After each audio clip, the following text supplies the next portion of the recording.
पढ़िए हाजी मस्तान की असली कहानी जिससे खौफ खाती थी पूरी मुंबई। हाजी मस्तान वो नाम है जिसे मुंबई अंडरवर्ल्ड कभी भुला नहीं सकता। दाऊद और पठान गैंग को एक करने वाला मस्तान नामी माफिया वर्धा को भी अपने इशारों पर नचाता था। दिलीप कुमार से लेकर संजीव कुमार तक के साथ उसकी मुलाकातें थीं। फिर ऐसा क्या हुआ कि मस्तान की ठसक और चमक पर वक्त की धूल जम गई। मुंबई के सबसे बड़े तस्कर को पुरानी फीट क्यों इस्तेमाल करनी पड़ी, और क्यों उसकी मौत पर कोई फिल्मी हस्ती नहीं पहुंची। हाजी मस्तान की कहानी यकीनन किसी फिल्मी कहानी से कम नहीं। बचपन बेहद गरीबी में गुजारने वाला मस्तान जब अमीरी की सीढ़ियां चढ़ा तो ऐसी ऊंचाई पर पहुंचा जहां तक पहुंचने के लिए किस्मत की देवी का बेटा बनना पड़ता है। और शायद हाजी मस्तान के लिए ये बात सही थी। किसने सोचा था साइकिल मरम्मत की दुकान चलाने वाला मस्तान एक दिन लंबी गाड़ियों से घूमेगा और पूरी मुंबई उसके इर्द गिर्द घूमेगी। 1926 को शुरू हुई मस्तान की कहानी 1994 में खत्म हो गई। चलिए आज आपको यही कहानी सुनाते हैं। एबीपी न्यूज के प्रमुख संपादक मिलिंद खांडेकर ने 1991 में प्रभात किरण नाम के अखबार के लिए मस्तान का इंटरव्यू किया था। इस इंटरव्यू में मस्तान ने अपने ऊपर लगे तमाम आरोपों को खारिज कर दिया था और खुद को व्यापारी बताया था। जेपी जयप्रकाश नारायण के सामने तस्करी छोड़ने की कसम खाने वाले मस्तान ने इस इंटरव्यू में कहा था कि उसने जेपी को मुल्क के खिलाफ काम न करने का वचन दिया था। साफ था कि 1991 तक पहुंचते पहुंचते मस्तान मंझा हुआ नेता बन चुका था। शुरुआती सफर। तमिलनाडु का रहने वाला मस्तान 8 साल की उम्र में मुंबई पहुंचा था। पहले साइकिल की दुकान खोली और फिर डॉक पर कुली बन गया। यहां उसकी दोस्ती एक अरब से हुई जो तस्कर था। एक मामले में वो जेल चला गया। जब वो जेल से लौटा तो मस्तान ने उसकी पेटी खोली तक नहीं थी। इस पेटी में सोना भरा था। इसमें से आधा सोना उसने मस्तान को दे दिया और अपने धंधे में शामिल कर लिया। इसके बाद तो मस्तान की जिंदगी ही बदल गई। तस्करी की इस राह पर चलकर वो अमीरी की ऊंचाइयों तक पहुंच गया। दूसरों से कराता था काम। कहा जाता है कि मस्तान डॉन जरूर था लेकिन उसने कभी गोली नहीं चलाई और ना ही किसी की जान ली।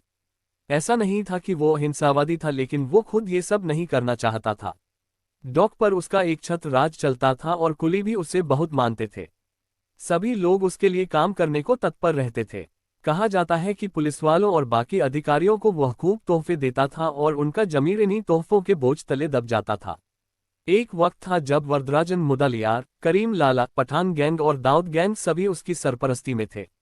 मधुबाला से मोहब्बत। मस्तान मिर्जा उर्फ हाजी मस्तान फिल्मों का बहुत बड़ा शौकीन था और फिल्म अभिनेत्री मधुबाला को बहुत पसंद करता था। कहा तो ये भी जाता है कि वो उनसे मोहब्बत करता था। यकीनन ये पसंद एक तरफा थी। मस्तान को मधुबाला तो नहीं मिली लेकिन एक स्ट्रगल कर रही अभिनेत्री सोना मिल गई। सोना की शक्ल बहुत हद तक मधुबाला से मिलती थी और शायद यही वजह थी कि मस्तान के जीवन में उनकी एंट्री हुई।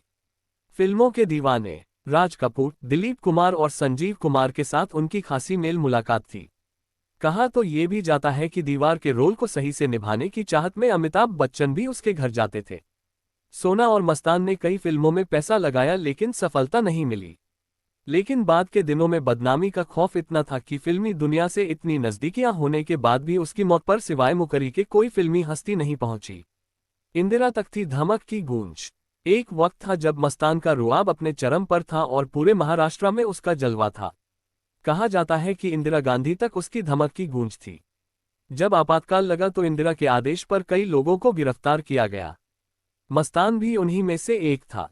जेल में उसकी मुलाकात जेपी से हुई। इसी मुलाकात ने मस्तान की जिंदगी बदल दी।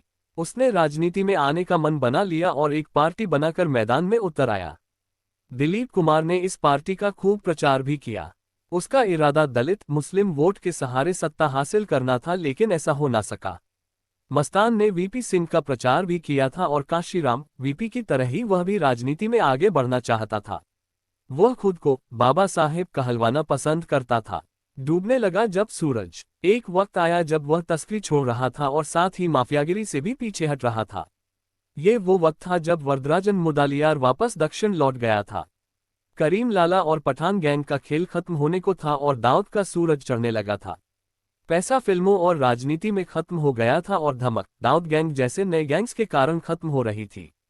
हालांकि 555 सिगरेट पीने वाले मस्तान पर किसी अदालत में कोई गुनाह साबित नहीं हुआ। तो दोस्तों, ये थी हाजी मस्तान की कहानी। अगर वीडियो अच्छा लगा तो लाइक करें और ऐसी इंटरेस्टिंग वीडियो देखने के लिए चैनल को सब्सक्राइब करें और साथ ही साथ बेल आइकन को दबाएं, जैसे कि हमारे वीडियो की नोटिफिकेशन आपको मिलती रहे। जल्दी तो बोलो जय हिंद जय भारत। मिलते हैं फिर अगले वीडियो में, अभी के लिए बस इतना ही।